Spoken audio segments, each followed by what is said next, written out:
दोस्तों तो इस वीडियो में बात करेंगे फर्स्ट क्राई आईपीओ यानी कि ब्रेन बेस्ड सॉल्यूशंस आईपीओ के बारे में। जानेंगे कि आईपीओ दूसरे दिन कितना सब्सक्राइब हुआ है और कल इसमें फाइनल डिसीजन क्या होना चाहिए, इसमें अप्लाई करना है या फिर नहीं करना है।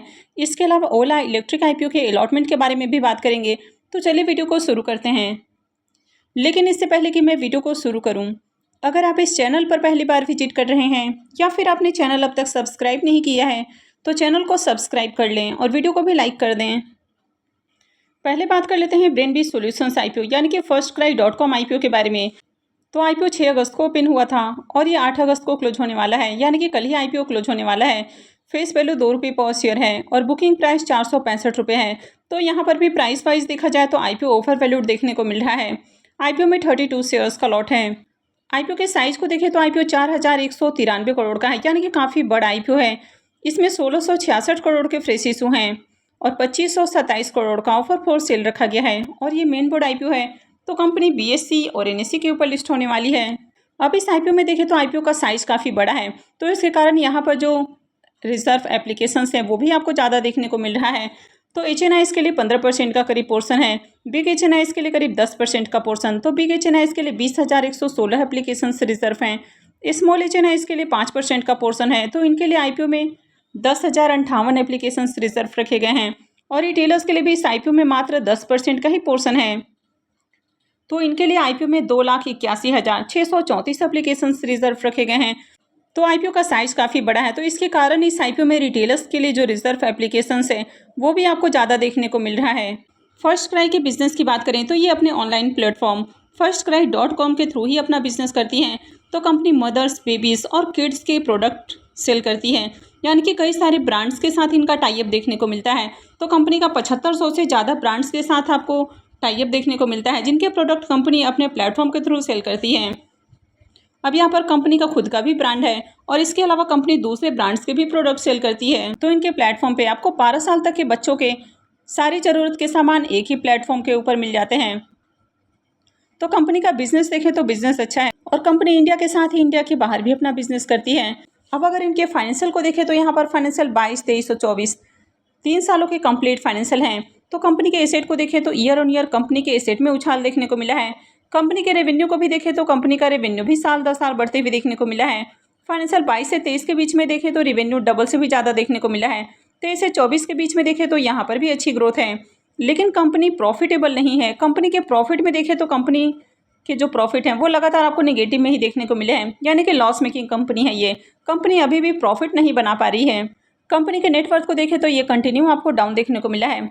वहीं अगर कंपनी के रिजर्व को देखें तो कंपनी का रिजर्व भी कंटिन्यू आपको डाउन देखने को मिला है। कंपनी के बोरोइंग्स को देखें तो अभी कंपनी के ऊपर 462 करोड़ का कर्ज है। तो कंपनी के ऊपर कर्ज बहुत ज़्यादा नहीं है, क्योंकि इससे कहीं ज़्यादा कंपनी के पास रिजर्व है। लेकिन इस कंपनी की सबसे बड़ी दिक्कत है कि कंपनी प्रॉफिट नहीं बना पा रही है। तो इसके पीछे कई सारे आपको रीज़न देखने को मिलते हैं, जैसे कि ये जो कंपनी है, सबसे पहले इस तरह की कंपनियां मार्केट शेयर कैप्चर करने की कोशिश करती हैं, तो इसके लिए इनको ज़्यादा से ज़्यादा ऐड वगैरह रन करना होता है। इसके अलावा मार्जिन बहुत कम रखने होते हैं और बहुत सारे ऑफर वगैरह भी देने होते हैं, तो इसके कारण कंपनियां प्रॉफिट जनरेट नहीं कर पाती हैं। इसके अलावा कंपनी ऑनलाइन मार्केट के साथ ही ऑफलाइन मार्केट में भी काम करती है, तो इनके रिटेल आउटलेट्स हमेशा आपको प्राइम लोकेशन के ऊपर ही देखने को मिलता है, तो इसके कारण इनको रेंट वगैरह के ऊपर भी बहुत ज़्यादा स्पेंड करना होता है। तो इसके कारण भी कहीं ना कहीं प्रॉफिट मार्जिन नहीं निकल पाता है। तो कंपनी का फाइनेंशियल देखें तो कंपनी का फाइनेंशियल अच्छा देखने को नहीं मिल रहा है, लॉस मेकिंग कंपनी है।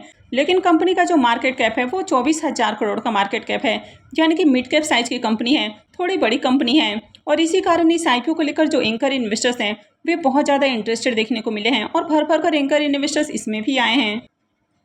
तो ब्रेन बेस्ड सॉल्यूशंस आईपीओ के भी अगर एंकर लिस्ट को देखें तो इसके एंकर लिस्ट में भी एफआईआईज, जीआईआईज और जो साथ में म्यूचुअल फंड्स कंपनियां हैं वे भी आपको आती हुई देखने को मिली हैं और बहुत सारे एंकर इन्वेस्टर्स आए हैं। अगर total number of anchor investors को देखें तो टोटल इसमें 71 एंकर इन्वेस्टर्स आए हैं। तो आईपीओ का जो एंकर लिस्ट है वो काफ़ी अट्रैक्टिव है। अब इस आईपीओ के डे 2 के सब्सक्रिप्शन को देखें तो दूसरे दिन भी आईपीओ में डिमांड नहीं आई है, तो दूसरे दिन आईपीओ 0.30 टाइम सब्सक्राइब हुआ है, यानी कि आईपीओ मात्र 30% ही सब्सक्राइब हुआ है। 2 दिनों में आईपीओ अब तक 50% भी सब्सक्राइब नहीं हो पाया है। अब QIBs की ओर से देखें तो आईपीओ को 0.03 टाइम सब्सक्राइब किया गया है, तो QIBs की ओर से भी ज़्यादा एप्लीकेशंस नहीं लगे हैं। HNIs पोर्सन 0.30 टाइम, यानी कि HNIs पोर्सन भी 30% ही सब्सक्राइब हुआ है। इसमें बिग एच एन आई पोर्सन 0.27 टाइम और स्मॉल एच एन आई पोर्सन 0.35 टाइम सब्सक्राइब हुआ है। अगर रिटेल पोर्शन को देखें तो रिटेल पोर्शन आज दूसरे दिन फुल्ली सब्सक्राइब हो चुका है और रिटेल पोर्शन में आईपीओ 1.07 टाइम सब्सक्राइब हुआ है। एम्प्लॉयज़ पोर्शन में आईपीओ 3.51 टाइम सब्सक्राइब हुआ है। तो आज दूसरे दिन भी देखें तो कुछ खास डिमांड देखने को नहीं मिली है। हालांकि रिटेलर्स की ओर से देखें तो बढ़िया डिमांड है और दूसरे दिन आईपीओ फुल्ली सब्सक्राइब हो चुका है और रिटेलर्स की ओर से इस आईपीओ में अब तक 2,25,830 एप्लीकेशंस लग चुका है। अब इस आईपीओ में डिमांड नहीं आने के पीछे का कारण है, एक तो आईपीओ का साइज आपको बड़ा देखने को मिल रहा है, तो कहीं ना कहीं जब सप्लाई ज़्यादा होती है तो डिमांड आपको ज़्यादा देखने को नहीं मिलती है। इसके अलावा भी ओवरऑल जो मार्केट कंडीशन है वो भी अच्छी देखने को नहीं मिल रही है। मार्केट कई दिनों से लगातार आपको गिरावट में देखने को मिल रहा है। हालांकि आज मार्केट में काफ़ी शानदार रैली देखने को मिली है, तो अगर कल इसके प्रीमियम के अंदर उछाल देखने को मिलता है तो हो सकता है कि आईपीओ में आपको बढ़िया सब्सक्रिप्शन देखने को मिले। तो चलिए देख लेते हैं कि अभी इसका प्रीमियम किस प्राइस के ऊपर ट्रेड कर रहा है। अब अगर इसके प्रीमियम को देखें तो इसके प्रीमियम अभी भी आपको गिरावट ही देखने को मिल रही है। तो मॉर्निंग में इसका प्रीमियम जहाँ 23 रुपये के ऊपर ट्रेड कर रहा था, थोड़ी देर पहले वो अभी 14.50 रुपये के ऊपर देखने को मिला और अभी ये और गिरकर 10 रुपये के ऊपर देखने को मिल रहा है और आईपीओ में 32 शेयर्स का लॉट है। तो इस आईपीओ से 320 रुपये एक लॉट से प्रॉफिट हो सकता है। इसके प्रीमियम को देखें तो इसका प्रीमियम 2% के ऊपर देखने को मिल रहा है, तो प्रीमियम काफ़ी लो प्राइस के ऊपर देखने को मिल रहा है। आईपीओ में अब तक डिमांड भी नहीं आई है। आईपीओ भी देखें तो आईपीओ भी ओवर वैल्यूड प्राइस के ऊपर आया है। हालांकि आईपीओ का एंकर लिस्ट काफ़ी शानदार देखने को मिला है, लेकिन इसके बावजूद अगर मार्केट में डिमांड नहीं है तो ऐसे में आईपीओ की लिस्टिंग अट्रैक्टिव देखने को नहीं मिलेगी, यानी कि फिर आईपीओ से प्रॉफिट बनने की उम्मीद कम लग रही है। तो अगर कल इसके प्रीमियम के अंदर तेजी आती है, क्यूआईबीज़ की ओर से एप्लीकेशंस लगता है, जैसे कि आज आपने देखा कि मार्केट में अच्छी रैली देखने को मिली है, यानी कि आज का मार्केट पूरी तरह से बुलिश फिर से एक बार देखने को मिला है। तो अगर कल भी मार्केट बुलिश रहता है और इसके प्रीमियम में भी थोड़ा सा उछाल देखने को मिलता है, क्यूआईबीज़ की ओर से सब्सक्रिप्शन आता है, तो फिर इस आईपीओ में अप्लाई किया जा सकता है। लेकिन अगर क्यूआईबीज़ की ओर से डिमांड नहीं आती है तो फिर इस आईपीओ में अप्लाई नहीं करना है।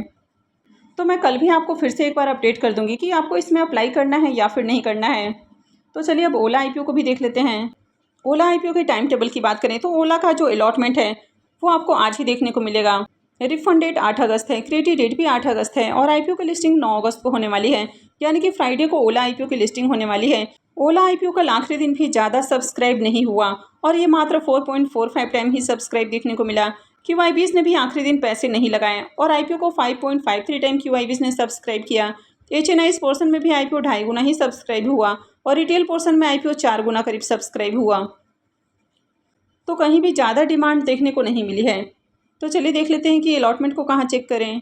ओला आईपीओ का official registrar link Intime India Private limited है, तो वीडियो के डिस्क्रिप्शन में मैं आपको इसका लिंक दे दूंगी, यहाँ से जाकर आप आईपीओ के अलॉटमेंट को चेक कर सकते हैं। ओला इलेक्ट्रिक आईपीओ के प्रीमियम को देखें तो अभी भी इसका प्रीमियम 3 रुपये डिस्काउंट के ऊपर ही देखने को मिल रहा है और आईपीओ में 195 शेयर्स का लॉट है।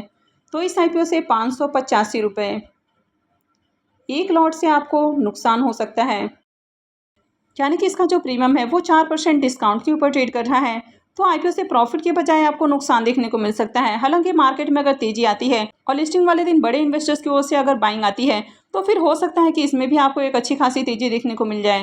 एफकॉम होल्डिंग आईपीओ का भी अलॉटमेंट आज ही होने वाला है और इसके प्रीमियम को देखें तो इसका प्रीमियम अभी 80 रुपीज़ के ऊपर ट्रेड कर रहा है, तो इसके प्रीमियम में फिर से उछाल देखने को मिला है और आईपीओ में 1200 शेयर्स का लॉट है। तो इस आईपीओ से 96,000 रुपये करीब प्रॉफिट हो सकता है। इसके प्रीमियम को देखें तो इसका प्रीमियम 74% के ऊपर देखने को मिल रहा है। तो चलिए देख लेते हैं कि इसकी अलॉटमेंट को कहाँ चेक करना है। एफकॉम होल्डिंग आईपीओ का ऑफिशियल रजिस्ट्रार भी Link Intime India Private Limited ही है, तो वीडियो के डिस्क्रिप्शन में मैंने आपको इसका लिंक दे दिया है, वहाँ से जाकर आप आईपीओ के अलॉटमेंट को चेक कर सकते हैं। और पिक्चर पोस्ट स्टूडियो का भी अलॉटमेंट आज होने वाला है। इसका प्रीमियम फिलहाल 10 रुपये के ऊपर ट्रेड कर रहा है। आईपीओ में 6,000 शेयर्स का लॉट है, तो आईपीओ से 60,000 रुपये करीब प्रॉफिट हो सकता है। इसके प्रीमियम को देखें तो इसका प्रीमियम 41% के ऊपर ट्रेड कर रहा है, तो इसका भी प्रीमियम देखें तो इसका प्रीमियम भी आपको डिसेंट प्राइस के ऊपर देखने को मिल रहा है, तो इससे भी बढ़िया प्रॉफिट हो सकता है। तो चलिए देखते हैं कि इसकी अलॉटमेंट को कहाँ चेक करना है। पिक्चर पोस्ट स्टूडियोज आईपीओ का official registrar big share services private limited है, तो इसका भी लिंक मैंने वीडियो के डिस्क्रिप्शन में दे दिया है, वहाँ से जाकर आप आईपीओ के अलॉटमेंट को चेक कर सकते हैं। तो आज 3 आईपीओ की अलॉटमेंट है और इन तीनों का ही लिंक मैंने वीडियो के डिस्क्रिप्शन में दे दिया है, वहाँ से जाकर आप आईपीओ के अलॉटमेंट को चेक कर सकते हैं। तो आई होप कि आपको वीडियो अच्छी लगी होगी। तो अगर आपने इस वीडियो को अब तक लाइक नहीं किया है तो वीडियो को लाइक कर दें और चैनल को भी सब्सक्राइब करके रखें। और वीडियो को अंत तक देखने के लिए आप सबका बहुत बहुत धन्यवाद।